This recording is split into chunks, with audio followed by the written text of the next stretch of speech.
नमस्कार दोस्तों, स्वागत है एक बार फिर से आपके अपने एजुकेशन चैनल एजुट्यूबर देव पर। तो दोस्तों, राजस्थान की वर्तमान सरकार घोषणाएं तो बहुत बड़ी बड़ी करती है, लेकिन उन घोषणाओं को पूरा करने की कोशिश धरातल पर नहीं करती।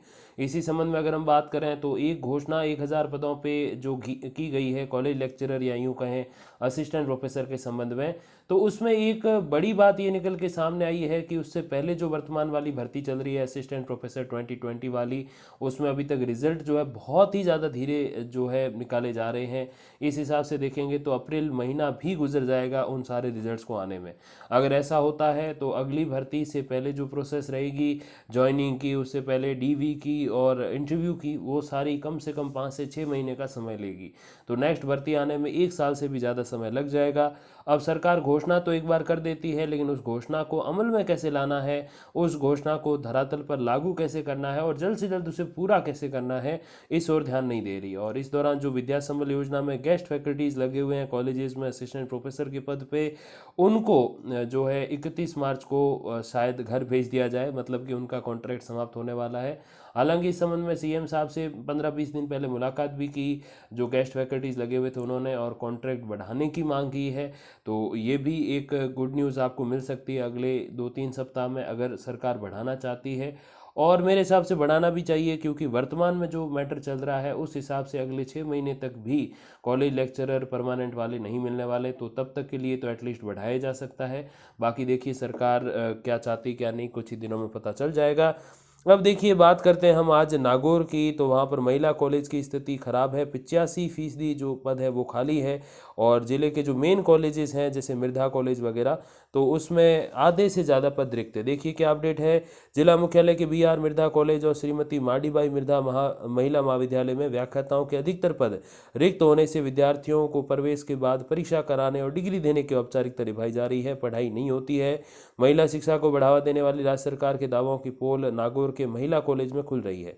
यहाँ आचार्यों की 85% पद खाली हैं, जिसके चलते करोड़ों रुपए की लागत से बनाए गए कॉलेज भवन का अधिकतर हिस्सा भूत बंगले की तरह सूना रहता है। स्थिति यह है कि चतुर्थ श्रेणी कर्मचारी पूरे नहीं होने से सफाई भी नहीं हो पाती, और ऐसे में बाहरी बोर्ड परीक्षा में अच्छे अंक हासिल करके कॉलेज में एडमिशन लेने का कोई ज़्यादा लाभ मिलता नहीं है, क्योंकि इधर टीचर्स ही नहीं है। अब देखिए, सरकार विद्या संबल योजना के माध्यम से कॉलेज शिक्षा को संबल देने की कोशिश कर रही है, लेकिन स्थायी रूप से पद भरे हुए नहीं है। इससे परेशानी आ रही है। अब देखिए, याद रहे कि जिला मुख्यालय के BR मिर्धा कॉलेज में हर वर्ष प्रवेश लेने के लिए हजारों विद्यार्थी आवेदन भरते हैं, लेकिन सीटें सीमित होने से आधों को भी प्रवेश नहीं मिल पाता। प्रवेश की कट ऑफ लिस्ट 85 के आसपास रहती है, यानी कि 80% से कम अंक वालों को तो कम ही प्रवेश मिलता है। इसके बावजूद कॉलेज में पूरे पद भरे हुए नहीं होने से विद्यार्थियों को निराशा होनी जायज़ है। और देखिए, स्नातक और स्नातकोत्तर में उनके लिए 60% अंक बनाना भी टेढ़ी खीर साबित हो जाता है। हालांकि कुछ एक प्रतिभावान छात्र छात्राएं होते हैं जो बिना टीचर्स के भी ये परसेंटेज बना सकते हैं, लेकिन अधिकतर से वो चीज़ें नहीं होती, क्योंकि वहाँ जो नॉलेज होता है PG UG में, वो उस सब्जेक्ट का डीप नॉलेज होता है। अब देखिए, सरकारी कॉलेजों में रिक्त पदों को लेकर खींवसर MLA नारायण बेनीवाल ने विधानसभा में प्रश्न लगाकर जानकारी मांगी। इस पर कॉलेज शिक्षा विभाग ने जानकारी देते हुए बताया कि नागौर के BR मिर्धा कॉलेज में प्राचार्य सहित आचार्यों के कुल 56 पद हैं, जिनमें से 31 पद रिक्त है, जबकि 25 भरे हुए हैं। महिला कॉलेज की स्थिति इससे भी खराब है। यहाँ प्राचार्य सहित कुल 13 पद स्वीकृत हैं, जिसमें से 11 रिक्त हैं, जबकि 2 भरे हुए हैं। यहाँ प्राणी शास्त्र के सहायक आचार्य डॉक्टर प्रेम सिंह बुगासरा को प्राचार्य का कार्यभार दिया हुआ है। इनके अलावा इतिहास में माया जाखड़ है, बाकी सब पद खाली है। कुछ वर्ष पूर्व जो है खुली खींवसर कॉलेज की स्थिति भी ऐसी है, जहाँ 10 पद स्वीकृत है, जिसमें से 5 भरे हुए और 5 खाली है। तो कहने का मतलब यही है कि सरकार घोषणाएं कर देती है, लेकिन उस पर अमल करना और भर्ती को जल्द से जल्द टाइम पे पूरा करना ये नहीं कर रही है। और देखिए, सरकारी कॉलेजों में जो शैक्षणिक पद है वो तो रिक्त है ही हैं। अशैक्षणिक पद है, जैसे LDC का पद, 4th ग्रेड का पद, कंप्यूटर ऑपरेटर का पद और इस टाइप के जो पद होते हैं वो भी रिक्त पड़े हुए हैं। 11 में से 9 पद रिक्त है, जैसा कि आप देख पा रहे हो।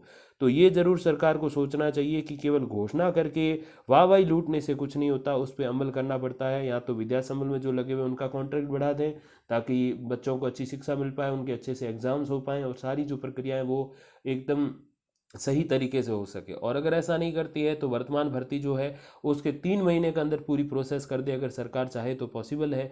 तो ये कुछ एक बातें सरकार ध्यान दे सकती है। बट सरकार यही चाहती है कि जो अपने चुनावी वर्ष है 2023 उसमें ही बहुत कुछ हम लोग करें और धीरे धीरे सारी चीज़ें बाकी रख के 2023 तक ले जाएं, ताकि लोगों को लेटेस्ट अपना काम जो है बड़ा याद रहे और उसी के आधार पर वोट मिले। तो हर किसी सरकार का, मैं ही नहीं कह रहा हूँ कांग्रेस सरकार बुरी है बीजेपी अच्छी है, हर एक सरकार का यही टारगेट रहता है कि वो जनता से अधिक वोट ले और उसके लिए वो अंतिम वर्ष जो होता है सरकार का उसमें ज़्यादा से ज़्यादा काम करके दिखाए। तो यही कुछ एक अपडेट्स है, जैसे विद्यार्थियों का जीवन जो है वो बर्बाद हो रहा है, क्योंकि अगर विद्या संबल वाले चले जाएंगे, गेस्ट फैकल्टी चले जाएंगे और परमानेंट वाले टाइम पे नहीं आएंगे, तो फिर ये इतने अच्छे परसेंटेज बना के उधर एडमिशन लेने का कोई ज़्यादा तात्पर्य रहेगा नहीं। और यही कुछ एक अपडेट्स ही, बाकी जो भी जानकारी मिलेगी तो आप तक पहुंचा देंगे वीडियोज़ या फिर कम्युनिटी पोस्ट के माध्यम से। तब तक के लिए धन्यवाद, नमस्कार।